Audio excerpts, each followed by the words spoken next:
The Book of Micah. Micah Chapter 1. The word of the Lord that came to Micah of Moresheth, during the reigns of Jotham, Ahaz, and Hezekiah, kings of Judah. The vision he saw concerning Samaria and Jerusalem. Hear, you peoples, all of you. Listen, earth, and all who live in it, that the sovereign Lord may bear witness against you, the Lord, from his holy temple. Look, the Lord is coming from his dwelling place. He comes down and treads on the heights of the earth. The mountains melt beneath him, and the valleys split apart. Like wax before the fire, like water rushing down a slope. All this is because of Jacob's transgression, because of the sins of the people of Israel. What is Jacob's transgression? Is it not Samaria? What is Judah's high place? Is it not Jerusalem? Therefore I will make Samaria a heap of rubble, a place for planting vineyards. I will pour her stones into the valley and lay bare her foundations. All her idols will be broken to pieces. All her temple gifts will be burned with fire. I will destroy all her images, since she gathered her gifts from the wages of prostitutes. As the wages of prostitutes, they will again be used. Because of this I will weep and wail. I will go about barefoot and naked. I will howl like a jackal and moan like an owl. For Samaria's plague is incurable. It has spread to Judah. It has reached the very gate of my people, even to Jerusalem itself. Tell it not in Gath. Weep not at all. In Beth Ophrah roll in the dust. Pass by naked and in shame. You who live in Shapher, those who live in Zaanan, will not come out. Beth Ezel is in mourning. It no longer protects you. Those who live in Maroth writhe in pain, waiting for relief, because disaster has come from the Lord, even to the gate of Jerusalem. You who live in Lachish, harness fast horses to the chariot. You are where the sin of daughter Zion began, for the transgressions of Israel were found in you. Therefore you will give parting gifts to Moresheth Gath. The town of Aksib will prove deceptive to the kings of Israel. I will bring a conqueror against you who live in Mareshah. The nobles of Israel will flee to Adullam. Shave your head in mourning for the children in whom you delight. Make yourself as bold as the vulture, for they will go from you into exile. Micah Chapter 2. Woe to those who plan iniquity, to those who plot evil on their beds. At morning's light they carry it out because it is in their power to do it. They covet fields and seize them, and houses and take them. They defraud people of their homes, they rob them of their inheritance. Therefore the Lord says, I am planning disaster against this people from which you cannot save yourselves. You will no longer walk proudly, for it will be a time of calamity. In that day people will ridicule you. They will taunt you with this mournful song. We are utterly ruined. My people's possession is divided up. He takes it from me. He assigns our fields to traitors. Therefore you will have no one in the assembly of the Lord to divide the land by lot. Do not prophesy, their prophets say. Do not prophesy about these things. Disgrace will not overtake us. You descendants of Jacob, should it be said, does the Lord become impatient? Does he do such things? Do not my words do good to the one whose ways are upright? Lately my people have risen up like an enemy. You strip off the rich robe from those who pass by without a care, like men returning from battle. You drive the women of my people from their pleasant homes. You take away my blessing from their children forever. Get up, go away. For this is not your resting place, because it is defiled. It is ruined beyond all remedy. If a liar and deceiver comes and says, I will prophesy for you plenty of wine and beer, that would be just the prophet for this people.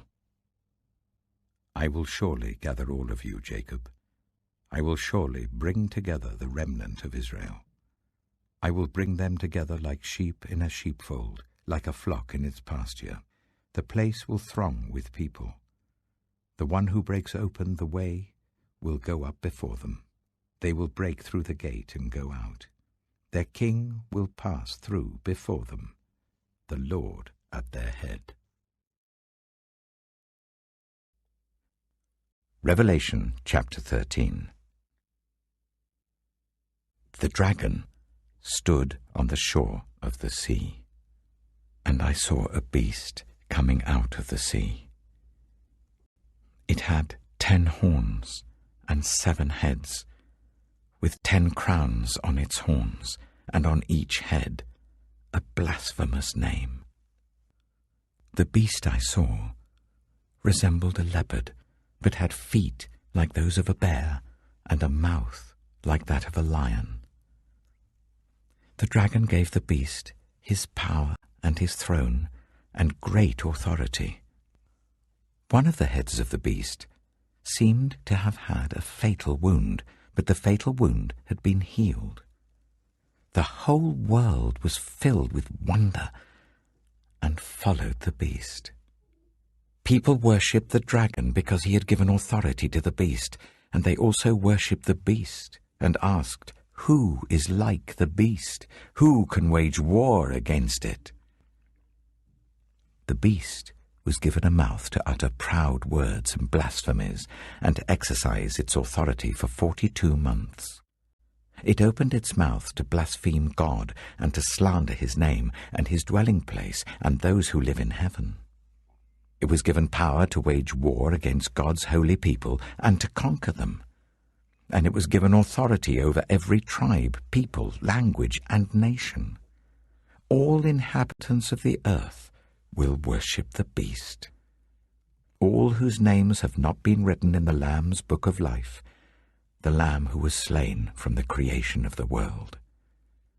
Whoever has ears, let them hear. If anyone is to go into captivity they will go. If anyone is to be killed with the sword they will be killed. This calls for patient endurance and faithfulness on the part of God's people. Then I saw a second beast coming out of the earth.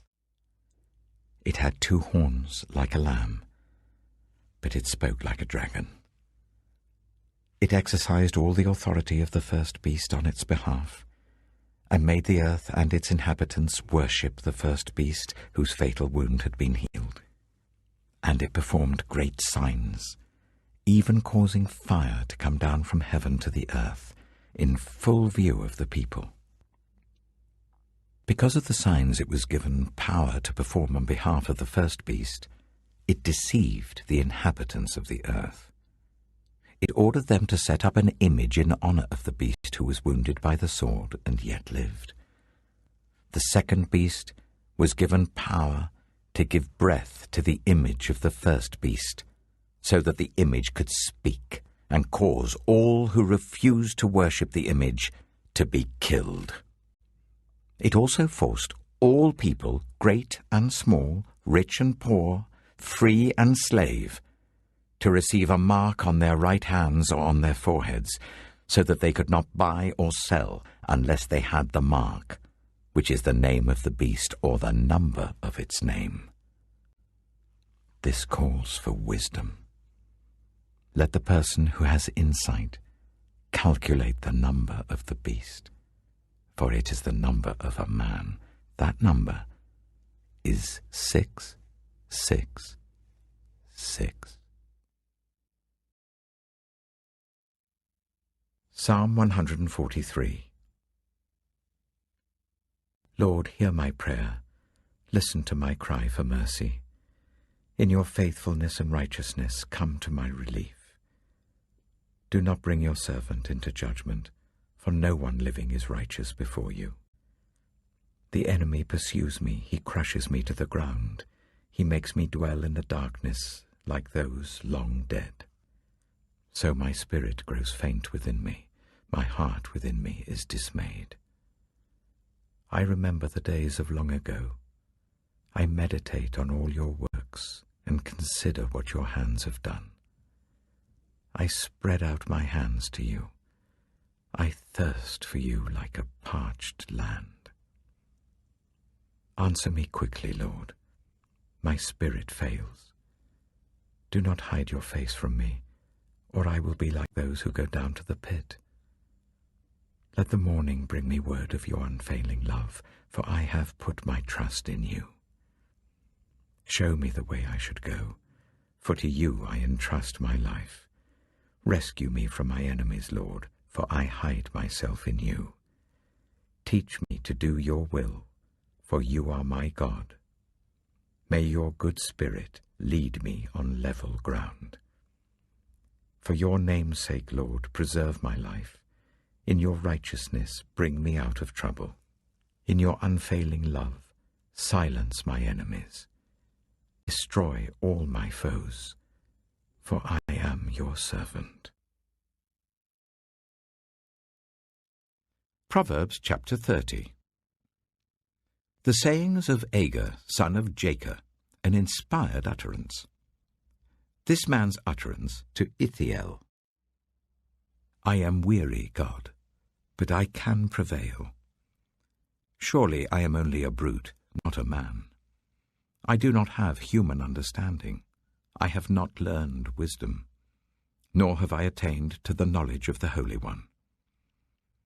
Who has gone up to heaven and come down? Whose hands have gathered up the wind? Who has wrapped up the waters in a cloak? Who has established all the ends of the earth? What is his name? And what is the name of his son? Surely you know. Every word of God is flawless. He is a shield to those who take refuge in him. Do not add to his words, or he will rebuke you and prove you a liar. 2 things I ask of you, Lord. Do not refuse me before I die. Keep falsehood and lies far from me. Give me neither poverty nor riches, but give me only my daily bread. Otherwise I may have too much and disown you and say, Who is the Lord? Or I may become poor and steal and so dishonor the name of my God. Do not slander a servant to their master, or they will curse you, and you will pay for it. There are those who curse their fathers and do not bless their mothers, those who are pure in their own eyes and yet are not cleansed of their filth, those whose eyes are ever so haughty, whose glances are so disdainful, those whose teeth are swords and whose jaws are set with knives to devour the poor from the earth and the needy from among the human race. The leech has 2 daughters. Give, give, they cry. There are 3 things that are never satisfied, 4 that never say enough. The grave, the barren womb, land, which is never satisfied with water, and fire, which never says enough.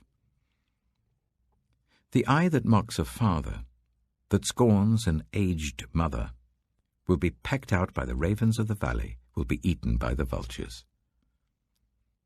There are 3 things that are too amazing for me, 4 that I do not understand. The way of an eagle in the sky, the way of a snake on a rock, the way of a ship on the high seas, and the way of a man with a young woman. This is the way of an adulterous woman. She eats and wipes her mouth and says, I've done nothing wrong. Under 3 things the earth trembles, under 4 it cannot bear up. A servant who becomes king, a godless fool who gets plenty to eat, a contemptible woman who gets married, and a servant who displaces her mistress. 4 things on earth are small, yet they are extremely wise. Ants are creatures of little strength, yet they store up their food in the summer.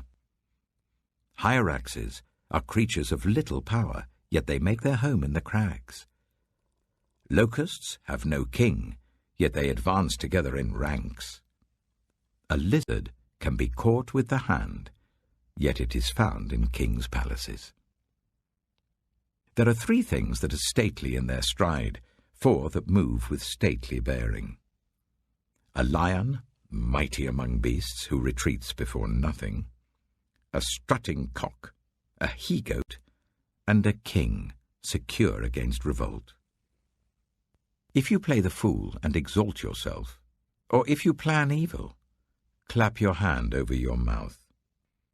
For as churning cream produces butter, and as twisting the nose produces blood, so stirring up anger produces strife.